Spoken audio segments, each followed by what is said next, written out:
Hi, I'm Pattu from FreeFinCal, and in this video, let's try to understand how to calculate returns from mutual fund SIPs or any kind of mutual fund investment from the entire mutual fund portfolio, and how to calculate returns when I switch from regular plans to direct plans, or if I exit one fund and move over to another. So let's start understanding what are the different types of investment returns, and then move on to look at these special situations. Before we move on, have you ever noticed that stock investors generally don't talk about things like annualized return or CAGR or XIRR? They talk in terms of absolute gains like 20% gain or 30% gain or loss, or 3x profit or 4x profit.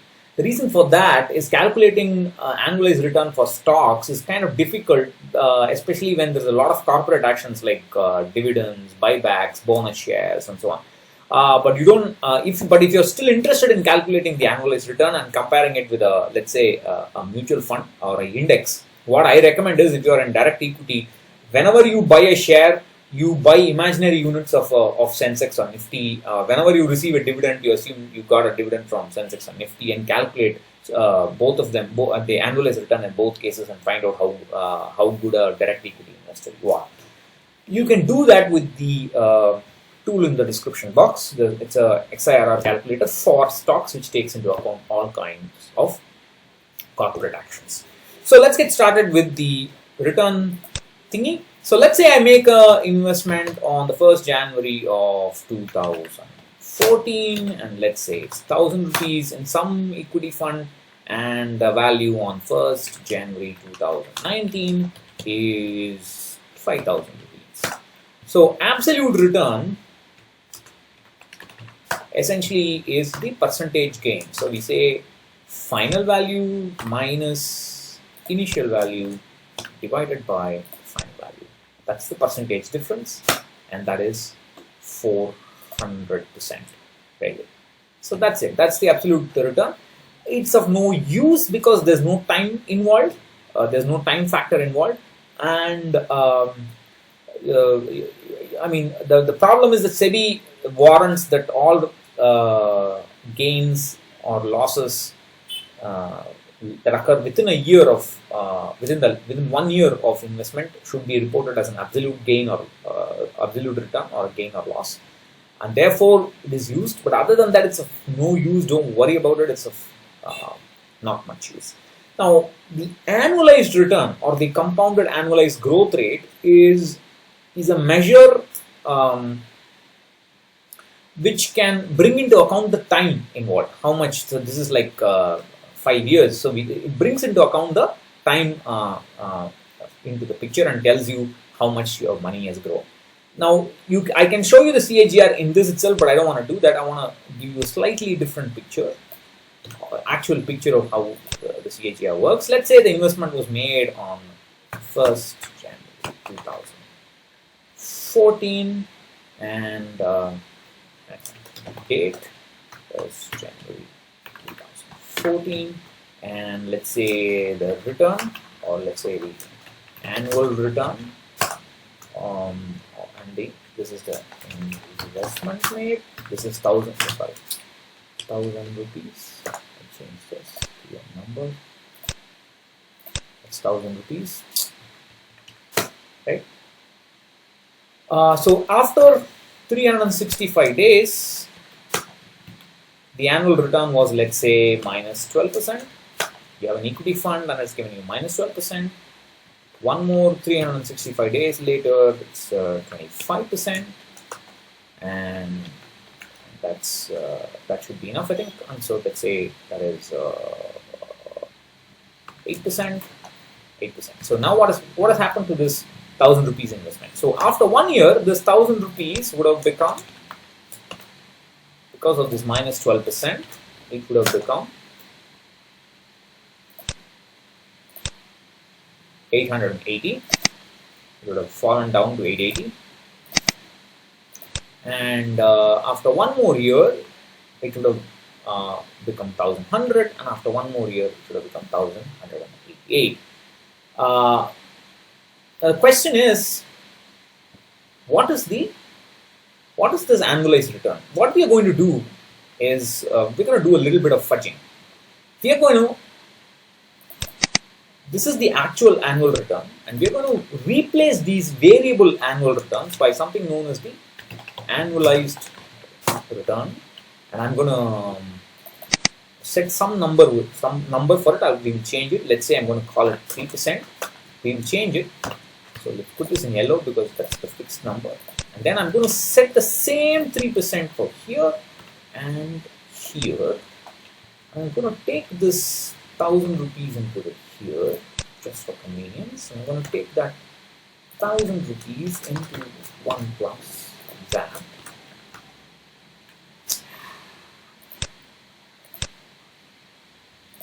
Becomes that, then it becomes that, and it becomes that. Now, what is annualized return? So, annualized return is some imaginary return that is the same for all years, and which, if computed correctly, will give me the same value as the final amount here. So, the final amount here is 1,118. 1,000 rupees became 1,188. So what I want to do is I want to go back to our favorite goal seek tool. You can do a lot of things with goal seek. We'll go back to goal seek, and I want to set this cell to the value of the actual value 1,088, and I want to change this this return, this 3% I've just put in by hand randomly, and I want to do that. Boom. Now I do that and I get that. That is now called the compounded annualized growth rate or the annualized return. Notice it's the same for every year, and it's completely imaginary. It helps me sell mutual fund products. It helps me say there's power of compounding and blah blah blah and so on. And another way, and the usual way the compounding formula is used, is they say 1,000 rupees into 1 plus this value into 1 plus this value into again 1 plus that value will give me this 1,188. Or in other words, they'll say 1,000 rupees into 1 plus this value raised to the power 3. That's the power to the number of years will give me that value. And that's the value. So this is the reality. We replace this reality by an imaginary number because we don't like these variable returns. It's difficult to digest mentally, and it's also difficult to sell mutual funds. So we get rid of that and put an annualized return, which in this case is pathetic, after 3 years, but so it's okay. And that's how the annualized return is calculated. This is also known as the compounded annualized growth rate. So we are imagining some return which is the same for every year, and we are assuming the formula for compound interest will apply to that, and that's how this is calculated. Now, okay, I have done enough of ranting about this in other videos. You can look at it. This is again of limited use because usually what we do is we invest multiple times. We don't just put we don't invest once and then leave it at that. We have to invest multiple times. What happens when we do multiple times? So let's again do that. So I think that's big enough. Yeah, so let's put the date here, and I will say 1st January 2017 maybe, and I'm going to make an investment of how much do I do? 1,000 rupees SIP. We start on SIP. So after 30 days, another 1,000 rupees again. We'll do that for a few months, right? So we'll do that for a few months, and we have to find out the annual return. Actually, I will take an annual SIP because okay, we'll do it like this. It doesn't matter. Yeah, I'll take an annual SIP because it will be easier for me to explain. So I'll take 365 days. I'll take annual SIPs, and I'll do it for about that many years. Oops. Excel.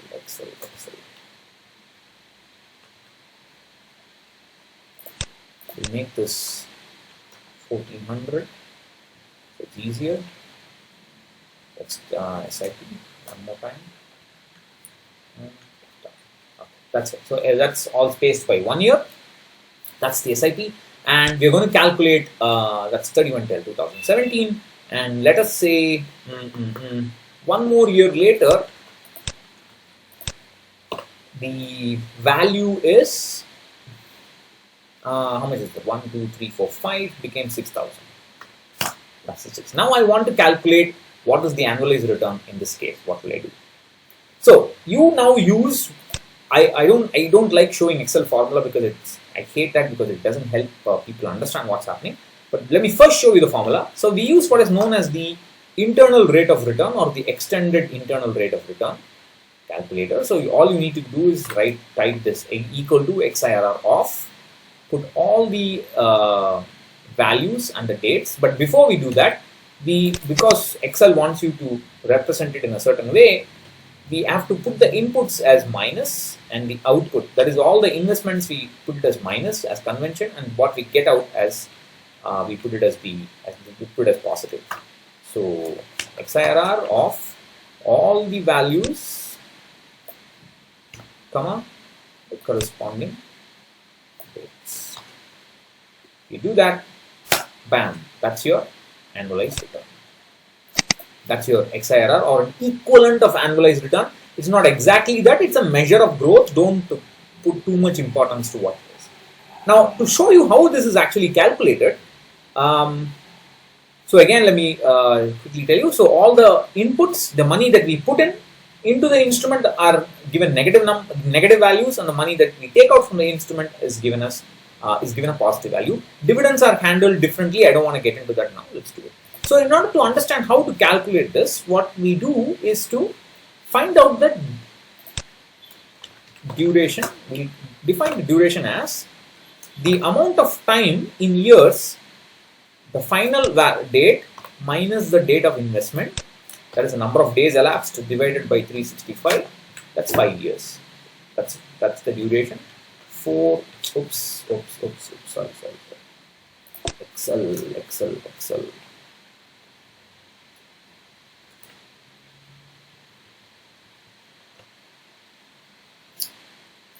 Yeah, obviously it contains an error.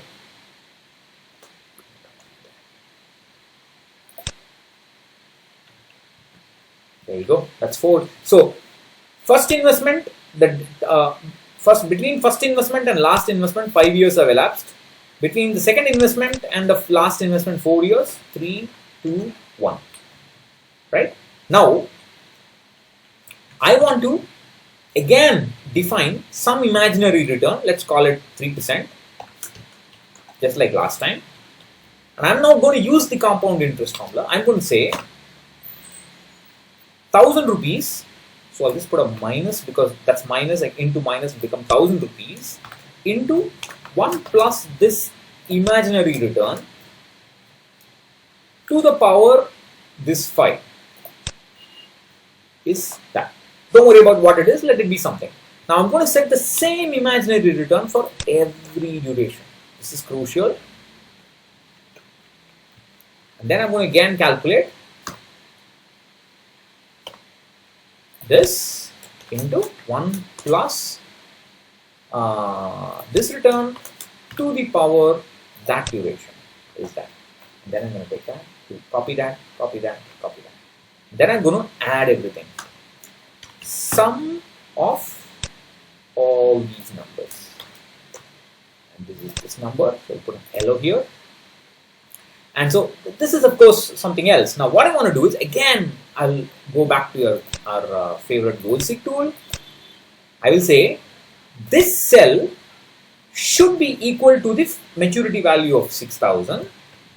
And I'm going to change my assumption of return here, and boom. And once you do that, look what you got.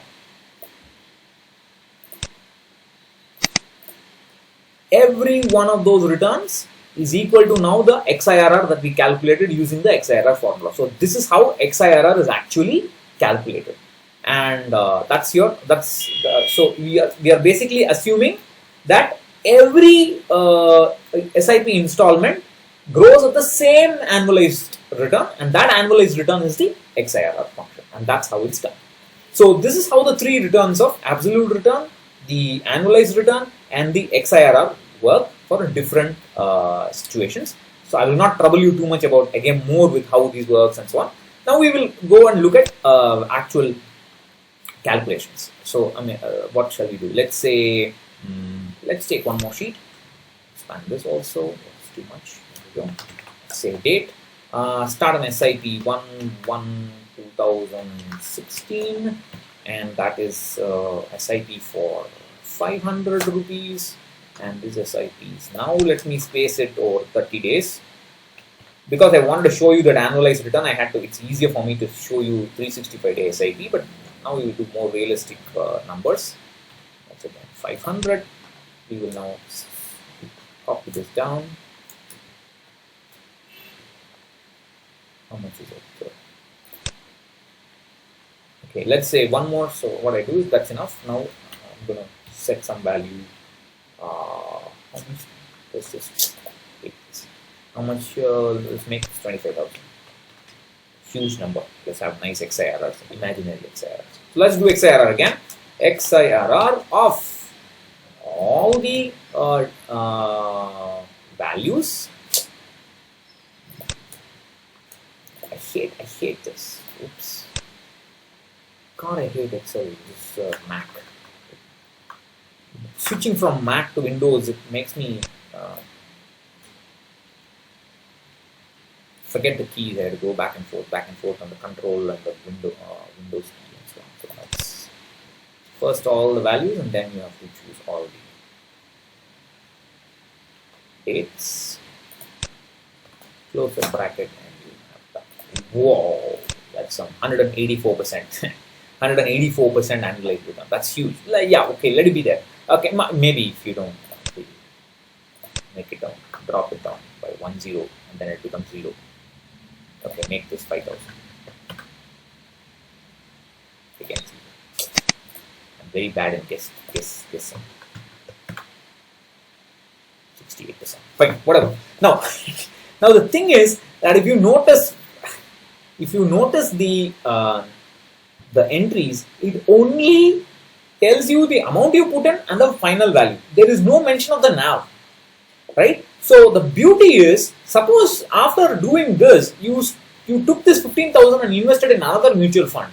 All I need to do is, if I wanted to come, so let us say, okay, I have been investing since January 1st, 2016, and I want to know what is the consolidated XIRR over all my returns. Then all you have to do is the next, let's say after 1 month, so you took this 15,000 and you invested in some other fund. So I'm going to add minus 15,000. In this is a different fund completely. If you want, I'll put a different color to show you the difference. Then we will add this. This is 30, and again I'm going to continue my SIP. Make this yellow.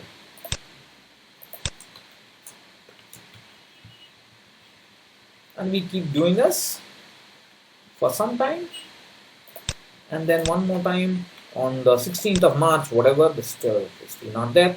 Let's say now you have 25,000 or 35,000, and now you can calculate XIRR for the full amount. Now I have noticed that I have now merged two mutual funds seamlessly. There's no problem, and that's the beauty of the XIRR, because there's no need to worry about NAV. Now all I have to do is do that, do that, and now I got used to Mac. That's it, and that's 44%. But these are all imaginary. But now you can see how it's so simple to just concatenate these inputs and calculate SIPs for since inception, since the time you started mutual fund investing. You could calculate annualized return. If you switched from regular plan units to direct plan units, you can calculate annualized return. Or for example, when HDFC Prudence they closed down that fund and merged that fund with another fund, then the new investments were there in the new fund with a different NAV. You can do the same thing here. Just add those calculations. one below the other, and you have the full set of entries, and all you need to do is a simple XIRR calculation. This is what value research does, but you must always keep an eye on this, especially if you have dividends in your transactions, because I don't think anybody out there does dividend calculations properly. So that's how simple it is to compute annualized return, CAGR or XIRR. So if you have any questions in this regard, please let me know. If there are some questions on rebalancing and so on, I will talk about that in a separate video in Asan Ideas of Wealth Facebook group Asan Ideas of Wealth. I'll talk about that in another video. I think that's about enough Excel for a day. So let me know if you had any problems with this. Thank you. I'll catch you later. Bye bye.